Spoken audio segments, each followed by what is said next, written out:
Hello friends, ओम श्री गणेशाय नमः। जय माता दी। आप सभी का स्वागत है आपके अपने यूट्यूब चैनल पर।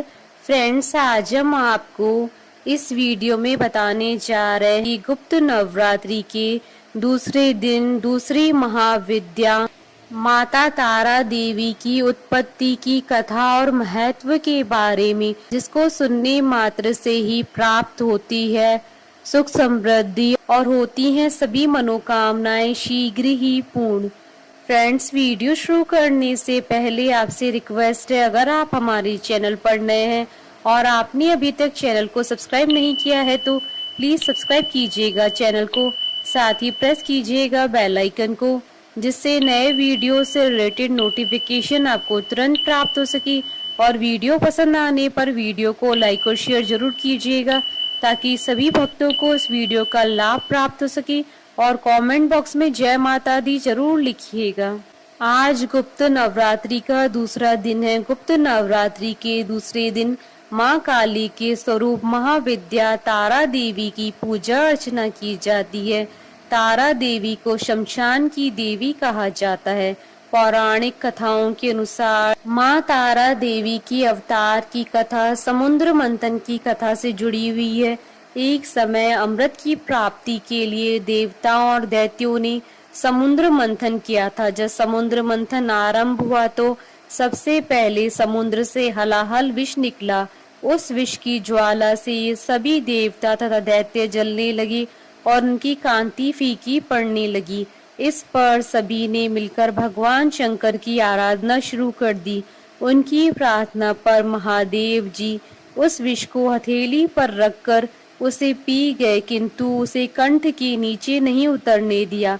उस कालकूट विष के प्रभाव से शिवजी का कंठ नीला पड़ गया, इसलिए महादेव जी को नीलकंठ कहते हैं।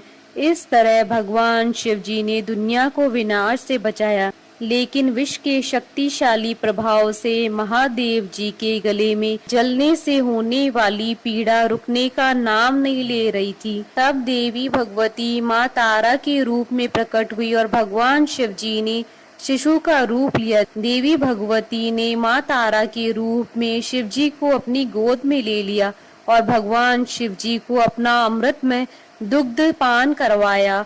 फलस्वरूप भगवान शिव जी को पीड़ा से मुक्ति मिल गई, लेकिन माँ तारा देवी के शरीर पर हलाहल का असर हुआ, जिसके कारण वह नीले वर्ण की हो गई। माँ तारा जगत जननी माता के रूप में तथा घोर से घोर संकटों की मुक्ति के हेतु प्रसिद्ध हुई। जिस प्रकार इन महाशक्ति ने शिव जी के शारीरिक कष्ट का निवारण किया, वैसे ही ये देवी अपने उपासकों के घोर कष्टों और संकटों का निवारण करती है। तारा देवी नरमुंडों की माला पहनती है। इन्हें तंत्र शास्त्र की देवी माना गया है।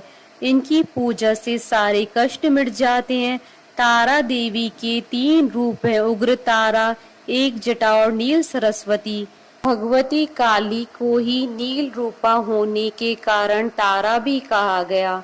वचनांतर से तारा नामक रहस्य यह भी है कि ये सर्वदा मोक्ष देने वाली, तारने वाली है, इसलिए इन्हें तारा कहा गया। माँ विद्याओं में ये द्वितीय स्थान पर परिणीत हैं। अनायासी वाक शक्ति प्रदान करने में समर्थ है, इसलिए इन्हें नील सरस्वती भी कहते हैं। भयंकर विपत्तियों से भक्तों की रक्षा करती हैं, इसलिए इन्हें उग्र तारा कहते हैं। ब्रह्मलीन तंत्रादि ग्रंथों में भगवती तारा के स्वरूपों की विशेष चर्चा है। ग्रीव का वध करने के लिए इन्हें नील विग्रह प्राप्त हुआ था।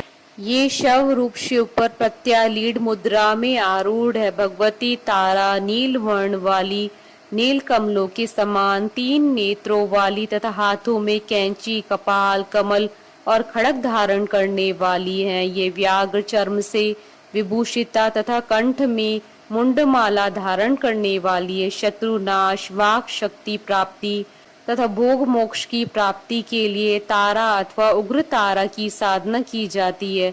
रात्रि देवी की स्वरूपा शक्ति तारा महाविद्याओं में अद्भुत प्रभावशाली और सिद्धि की अधिष्ठात्री देवी कही गई हैं। भगवती तारा के 3 रूप हैं, तारा, एक जटा और नील सरस्वती। तीनों रूपों के रहस्य कार्यकलाप तथा ध्यान परस्पर भिन्न है, किंतु भिन्न होते हुए भी सबकी शक्ति समान और एक है। भगवती तारा की उपासना मुख्य रूप से तंत्रोक्त पद्धति से होती है। इनकी उपासना से सामान्य व्यक्ति भी बृहस्पति के समान विद्वान हो जाता है।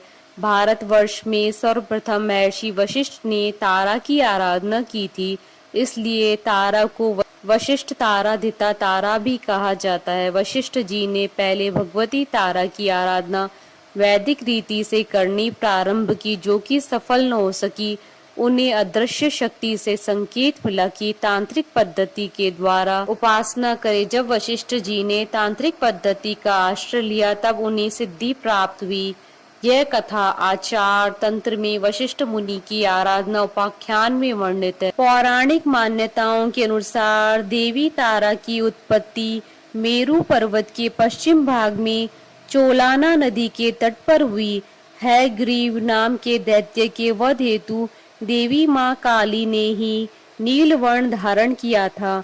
सर्वप्रथम स्वर्ग लोक के रत्नद्वीप में वैदिक कल्पोक्त तथ्यों तथा वाक्यों को देवी काली के मुख से सुनकर शिवजी अपनी पत्नी पर बहुत प्रसन्न हुए। शिवजी ने माँ काली से पूछा, आदि काल में आपने भयंकर मुख वाले रावण का विनाश किया, तब आश्चर्य से युक्त आप वह स्वरूप तारा नाम से विख्यात हुआ।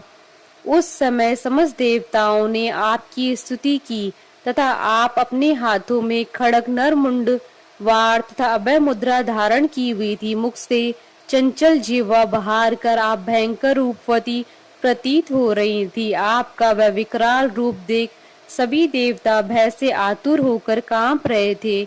आपके विकराल भयंकर रुद्र रूप को देखकर उन्हें शांत करने के निमित्त ब्रह्मा जी आपके पास गए थे। समस्त देवताओं को ब्रह्मा जी के साथ देखकर देवी लज्जित हो आप खड़ग से लज्जा निवारण की चेष्टा करने लगी। रावण वध के समय आप अपने रुद्र रूप के कारण नग्न हो गई थी तथा स्वयं ब्रह्मा जी ने आपकी लज्जा निवारण हेतु आपको व्याघ्र चर्म प्रदान किया था। इसी रूप में देवी लंबोदरी के नाम से विख्यात हुई। तारा रहस्य तंत्र के अनुसार भगवान राम केवल निमित्त मात्र ही थे। वास्तव में भगवान राम की विध्वंसक शक्ति देवी तारा ही थी, जिन्होंने लंकापति रावण का वध किया।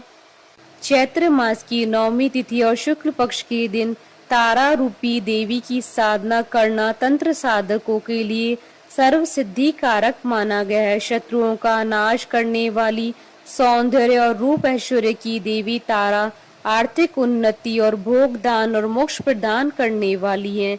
जो भी साधक या भक्त माता की मन से प्रार्थना करते हैं, उसकी कैसी भी मनोकामना हो वह तत्काल पूर्ण हो जाती है। तारा पीठ में देवी सती के नेत्र गिरे थे, इसलिए इस स्थान को नैन तारा भी कहा जाता है। यह पीठ पश्चिम बंगाल के वीरभूमि जिला में स्थित है, इसलिए यह स्थान तारापीठ के नाम से विख्यात है। प्राचीन काल में महर्षि वशिष्ठ ने इस स्थान पर देवी तारा की उपासना करके सिद्धियां प्राप्त की थी। इस मंदिर में वामा खेपा नामक एक साधक ने देवी तारा की साधना करके उनसे सिद्धियां हासिल की थी। बोलिए जयकारा माँ माईदा सच्चे दरबार की जय। हमारे साथ इस वीडियो में अंत तक बने रहने के लिए आपका धन्यवाद। ओम श्री गणेशाय नमः। जय माता दी।